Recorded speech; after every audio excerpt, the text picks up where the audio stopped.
송지원 아나운서가 진행하는 KBS 창원 라디오 라이브 경남을 함께하고 계십니다.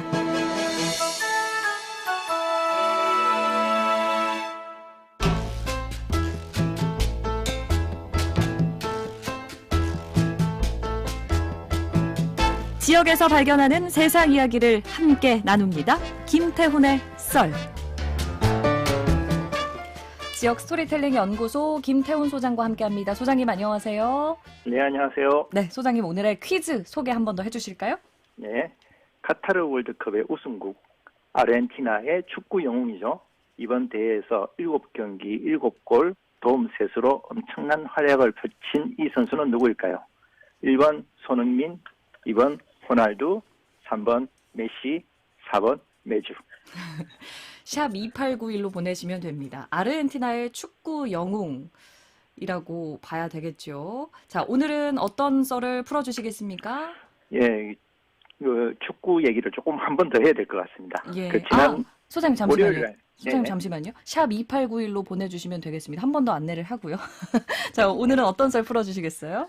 예, 이번 월요일 새벽에 월드컵이 끝났지 않습니까? 예. 역대 최고로 재밌는 결승전이었다고 평가를 하고 있는데요. 그 중에서도 이제 특히 전 세계가 흥미를 갖게 만든 인물, 바로 리오넬 메시인데, 그 사람 핑계대고 오늘 영웅 이야기를 좀 해볼까 합니다. 소장님도 결승전 당연히 보셨겠죠? 봤습니다. 솔직히 한번 말씀해 보세요. 어느 팀 응원하셨어요? 응원은 아르헨티나를 했고요. 네. 메시 때문에. 네. 그리고 예상은 프랑스 우승을 예상을 했습니다. 음바페 때문에요? 음바페 때문에. 아. 아무리 노련한 팀이어도 이 젊음을 이기지는 쉽지 않을 거다. 그쵸. 음바페가 워낙 기세가 대단했지 않았습니까? 네. 근데 이 메시가 잘 버텼고 아르헨티나가 또 잘 버텼고 결국에 메시가 월드컵을 들어올렸습니다. 근데 월드컵 우승 순간도 그렇고 우리나라 선수단이 귀국했을 때도 그렇고 열기가 진짜 대단한 것 같아요. 네, 맞습니다. 아르헨티나 현지 반응은 어떻게 보셨어요, 소장님?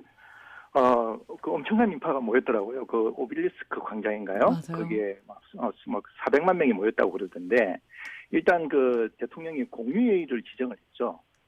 그래서 저는 2002년 우리 월드컵 때가 생각이 났습니다. 우리도 그때 4강 올라갔을 때 네. 공휴일 또 지정을 했었거든요. 그리고 사우디아라비아도 그때 아르헨티나 이겼을 때, 예선전에서 이겼을 때, 그때 예선전에 이겼는데도 불구하고 공휴일을 지정을 했었죠. 맞아요, 예. 예, 근데 혼잡한 걸 보니까 아무래도 우리 이태원 사건 때문인지 모르겠지만 조금 불안한 것도 좀 위험해 있었습니다. 보이기도 했어요. 예, 우리나라 좀 경찰 기동대를 좀 보내면 좋지 않을까 뭐 이런 생각을 좀 했었고요.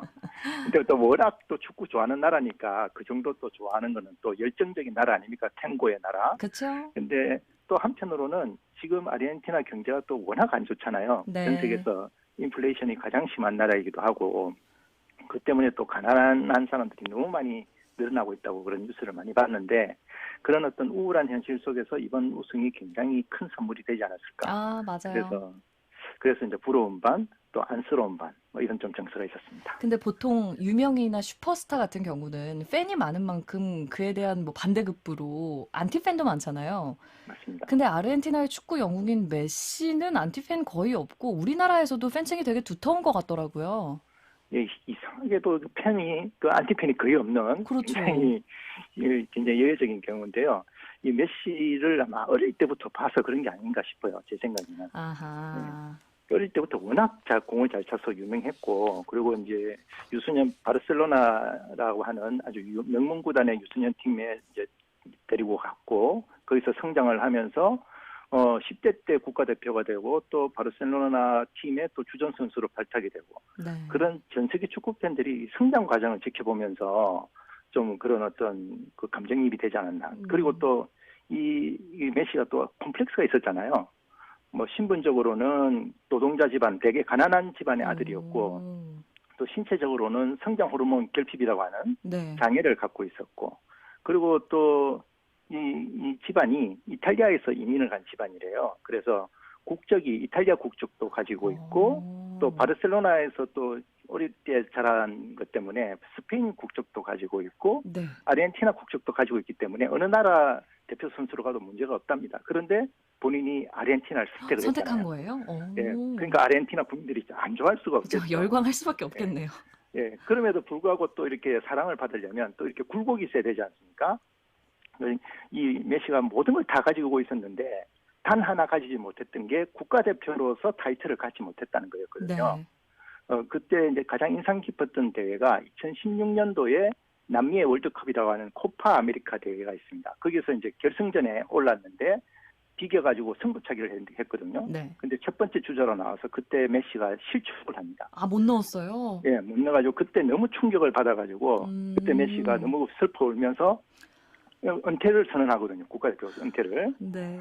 예, 근데 그때가 벌써 4번을 도전하다가 실패한 거예요. 그래서 아마 그때 심정을 감정이입을 해보면 아, 이제 난 아유. 끝났다, 한계다 이렇게 좌절을 했던 것 같습니다. 근데 그때 되게 재밌는 현상이 뭐냐면 아르헨티나 전국에서 메시 복귀 운동을 일으킨 거예요. 아, 은퇴하지 말라는 거예요? 은퇴를 번복하라.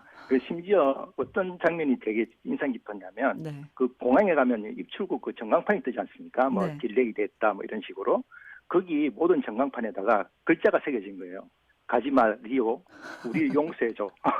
아, 막 이런 정말요? 것들이, 예. 그래서 3달 만에 은퇴를 번복하고 국가대표로 돌아왔죠. 근데 이제 이미 30대 중반을 향해 가는 이 나이에 작년에 그 코파 아메리카라고 하는 대회에서 우승을 했고요. 네. 올해 월드컵을 우승을 했습니다. 그러니까 이런 이런 스토리가 어떤 있네요. 아. 드라마가 있으니까 네. 이렇게 함께 성장하고 또 기뻐하고 슬퍼하고 했던 이런 어떤 스토리가 있다 보니까 안 좋아할 수가 없는 것 같아요. 그러네요. 근데 메시의 고향은 어딘가요? 거기도 아주 난리가 났을 것 같은데요. 예, 그 로사리오라는 도시인데 아르헨티나에서 세 번째로 큰 도시입니다. 인구 한 120만이니까 창원보다 조금 더 큰 도시인데 거기 보면 그 도시 구석구석에 그 메시 벽화가 다 그려져 있거든요. 네. 그리고 시내 한복판에 산타페 명예의 전당이라고 있는데 거기가 메시 박물관입니다. 그래서 거기가 와, 메시의 그래요? 메시의 고향이다 보니까 메시가 어릴 때부터 입었던 메시 유니폼이 다 전시가 돼 있어요. 동네 클럽, 뭐 초등학교, 그다음에 뭐 유소년 클럽 이런 것들이 다 있어서 그 굉장히 메시를 사랑하는 도시인 것 같고요. 또 여기 또 이 도시에 또 유명한 사람이 한 사람 더 있습니다. 그 체 게바라라고. 아, 예. 그래요? 예, 사회주의의 어떤 영웅이죠. 네. 예, 그래서 로사리오 시민들한테는 이 두 사람이 엄청난 어떤 영웅으로 자부심을 느끼는 거죠. 그렇군요. 근데 어느 도시를 가나 뭐 대표 네네. 인물들 한두 명씩은 다 있잖아요. 맞습니다. 근데 메시처럼 그 시민들의 사랑을 한 몸에 받고 있다고 느끼는 사람들은 그렇게 많은 것 같지는 않아요. 우리나라 도시 중에 꼽자면 그런 곳들이 꼭 있을까요? 우리나라 도시에도 없지는 않습니다. 우리나라 도시 중에서는 저는 가장 비슷한 사례는 부산인 것 같아요. 아하. 부산에 가면 최동원이라고 하는 또 걸출한 스타가 있지 않습니까? 네. 제가 만난 사람 중에 최동원을 사랑하지 않은 부산 시민은 본 적이 없거든요. 그런가요? 믿을만 한 건가요? 근데 다른 도시들은 그렇게까지 내세울 만한 사람은 좀 없는 것 같아요. 이게 유명한 거랑 또 시민들이 사랑하는 거랑은 좀 다른 것 아, 같거든요. 맞아요. 예를 들면 진주 하면 농계 아닙니까? 네. 그럼 과연 진주 시민들이 농계를 사랑할까? 이 부분에서는 잘 모르겠습니다. 왜냐하면 아무래도 지금의 시민들하고 정서적으로 이어지는 연결되는 게 좀 많지 않다 보니까 좀 그런 좀 생각이 드네요. 아, 그러네요. 그러니까 그런 지점에서 우리가 고민해볼 지점이 있는 것 같아요. 그러니까 시민들이 사랑하는 도시의 인물을 갖는 것도 중요한 일인 것 같은데, 네. 그러려면 어떻게 하면 좋을까요? 저는 이 메시 사례를 보면서 이야기를 참 많이 만들 필요가 있다. 이야기를 만들 필요가 있다. 네네. 이 월드컵이라는 게 이야기가 많이 만들어지는 공간이잖아요. 그 스타도 등장하고 승리도 있고 패배도 있고 그렇죠. 좌절도 있고. 근데 우리 도시에서는 과연 그런 공간들이 얼마나 있을까? 너무 매일매일이 너무 똑같지 않나?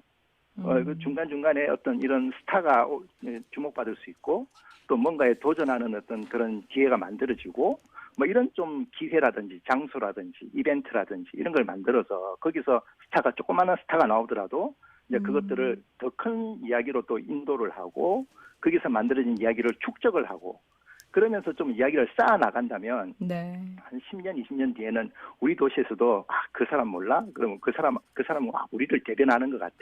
그러면서 좀 사랑하는 마음들이 좀 생기지 않을까 싶습니다. 그러면 이제 그 도시로 사람들이 또 몰려들 수도 있겠죠. 그렇죠. 네. 네. 오늘 말씀도 잘 들었습니다. 소장님 고맙습니다. 네, 감사합니다. 지역 스토리텔링 연구소 김태훈 소장과 함께 했고요. 오늘 퀴즈 정답은 3번 메시였습니다. 정답 보내주신 분들 중에 당첨자 불러드릴게요. 카카오톡 아이디 유시율님, 2317, 1416, 0017, 0843 5분입니다. 축하드리고요. 모두 메리 크리스마스 보내시기 바랍니다. 저는 송지원이었습니다. 다음 주 월요일에 찾아뵙죠. 함께 해주셔서 고맙습니다.